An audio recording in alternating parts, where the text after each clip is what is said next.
It started in the kitchen, but they are still trying to pinpoint that cause. They got the call just after 8:30 last night from neighbors in the 6000 block of 24th Street South. They saw smoke coming from the back of the home. Firefighters were able to snuff out the flames quickly and contain the fire to the kitchen, although there is heavy damage in that room and smoke damage all through the house. One person was inside when the fire started and was taken to the hospital. That person is expected to recover. Fargo Fire is reminding people to call 911 at the first sign of any fire so you can get help to the scene as soon as possible. Fire crews spent much of the night on scene, watching for hot spots and then looking for the cause. We also have new information this morning on a fire that forced two people from their home in North Moorhead. Investigators now say a candle is to blame. Firefighters think the candle was burning in a bedroom and then started the curtains on fire. It happened at 401 17th Street North last Wednesday morning. That's the neighborhood north of Park Christian School. There was extensive fire damage to the southwest corner of the home and smoke damage throughout the house. Charges are pending against a driver whose load of hay caught on fire on I-29, and then because of all that smoke that you see right there, it slowed traffic on the highway as well. The North Dakota Highway Patrol says the wheel came off of the pickup and a hot axle ignited the underside of the trailer, which then spread to the hay and dry grass in the ditch. It happened yesterday afternoon just north of Buxton. The driver was able to unhitch the burning trailer from his pickup before his truck caught fire. The driver wasn't hurt, but troopers are considering non-crash involved citations against the driver. Fargo police are investigating an injury accident between an SUV and a motorcycle. It happened right around 7 last night at the corner of 45th Street and 23rd Avenue South, which is the neighborhood just west of the Red River Zoo. A dispatcher sent an ambulance for a possible head injury. No word, though, on the extent of the victim's injury. A Grafton, North Dakota man is in jail after a police chase that hit 100 miles an hour on I-94. The Cass County Sheriff's Office says a deputy tried pulling a driver over for speeding in Castleton yesterday afternoon, but he took off onto the highway toward Fargo. After they disabled 23-year-old Bronson Moen's car with stop sticks, they say he took off running and threw a gun out, which deputies were able to find. He was then later found and arrested on 10 charges, including possession of meth with intent to deliver, possession of heroin, driving under suspension, and being a felon in possession of a firearm. Oh, get ready for some hot weather this week. Let's check in with meteorologist Lisa Green. You've been forecasting this for a while already. Yeah, and the heat wave, it's here. We've got temperatures heading into the 90s today, and this morning it's even starting off warm and a little muggy out there too.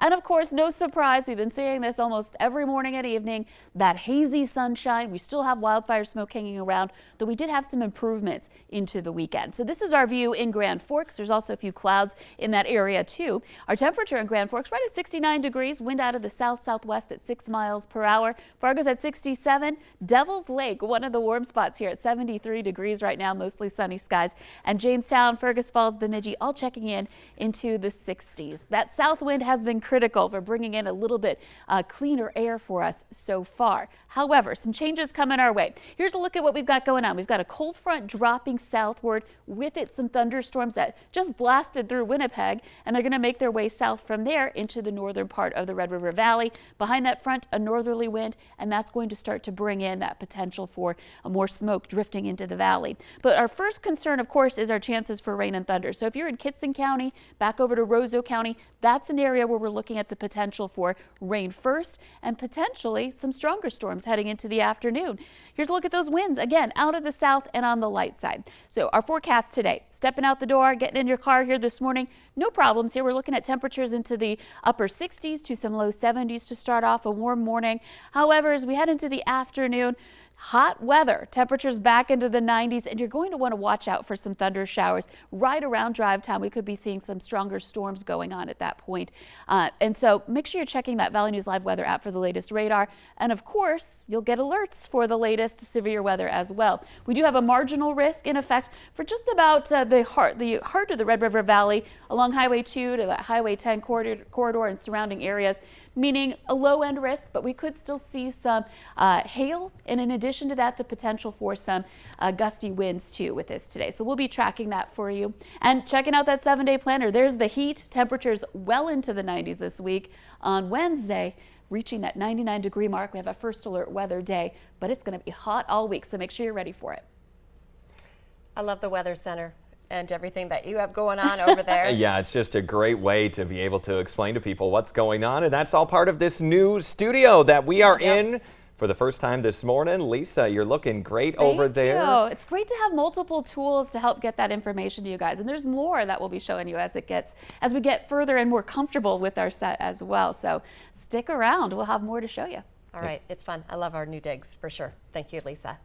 A prize-winning photograph entered into a contest at the Pennington County, Minnesota Fair in Thief River Falls is causing some controversy. It's a picture of Trump-Pence campaign sign engulfed in flames. Several viewers sent in tips to our whistleblower hotline about the photo that apparently a lot of people are talking about. Fair officials posted a statement on their Facebook page saying they understand that there has been controversy with the exhibit on social media and that the Pennington County Fair Association does not support the exhibit's content or its appropriateness. For months, we have been hearing stories about the drought and how it's been impacting farmers and ranchers. But some who are preparing to harvest are now starting to quantify just how bad it really is this year. The North Dakota Wheat Commission says half of North Dakota's spring wheat is considered poor or very poor. Only 18% of it is considered good or excellent. The report also says fields are yielding half of what they were last year. It's been a challenging year, and especially in the early seeded crops, farmers are contacting their crop adjusters to figure out, just what they're dealing with the understanding that they're going to have a crop loss. It's just a matter of how bad is it going to be. Farmers have also been testing their fields for nitrates, which are naturally occurring chemicals in plants. The drought has raised nitrate levels in wheat, which can make the grain toxic for cattle. At just 5 years old, Cassius Gray has been through a lot. He suffers from a rare blood disorder and brain issues, and now members of the community are helping raise some support. Friends and family gathered out at the Buffalo River State Park near Glendon to celebrate him and raise money to help with medical expenses. Well, Cass still has some steps ahead of him.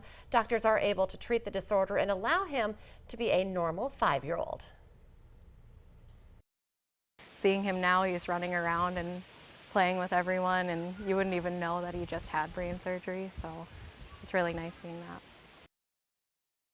Now, if you would like to help out Cass and his family, we do have a benefit fund. You can find that on our website, valleynewslive.com. Have you always wanted to learn more about the Navy? Fargo is one of 12 cities across the U.S. that is using this week to celebrate the Navy. So you might see a few more white hats as you roam about Fargo in their uniform. You'll see them in the Valley Today's Brian Sherrod. He joins us live this morning with more on what you can expect. Good morning, Brian. And good morning, Jordan, Lisa. And Jordan, you didn't sing this time. I'm kind of sad that you didn't sing the song. But of course, I'm not by myself. I'm with Lieutenant Josh Kelsey to talk all about it. Thank you for being here with me this morning. Let's talk about how Fargo is one of 12 places you guys are able to visit for Navy Week. Why is it so important to be here? I think it's important to be here in Fargo because Fargo doesn't have that day-to-day interaction with the sailors and the Navy. So that's one of the reasons why we're here, is to increase that awareness, to increase that education, to let the people of Fargo, West Fargo, and Moorhead know why the Navy matters, what the sailors do. So it's just a way to increase that education. So you also have events coming up as well. Like Little Red Riding Bus is going to be coming up in about a few hours. You're also having one where the Navy band's going to be performing as well. Why is it so important for people to come out and enjoy those events? Well, again, I think it's important for them to come out, one, so they can see their Navy in action. When you think of the Navy, you think us on ships overseas, protecting, the nation and prosperity. But we're also community partners. We like to give back. We like to, leave the community better than we found it. So just coming out here, helping us interact with the kids, helping us interact with the community, and just if you see us, come out, say hi. That interaction is what we're looking for. Perfect. And of course, what do you want people to take away from these events as well? I wanted to take away that we're part of the community.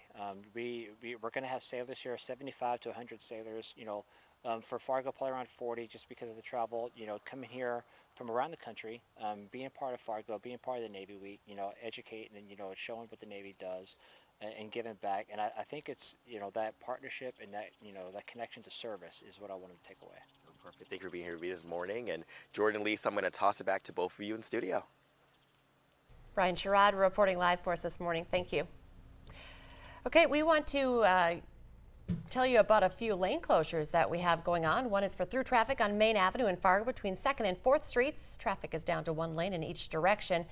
And it is expected to open up again tomorrow. Let's get the answer now to our question of the morning on Facebook. That question, if you are average, you are going to do this about 40 times this summer. Ooh, I like the answer. Today, eat ice cream. I'm above average. Me too on that one. Remember, the Valley Today continues right now on the Fargo CW. Have a great Monday, everyone.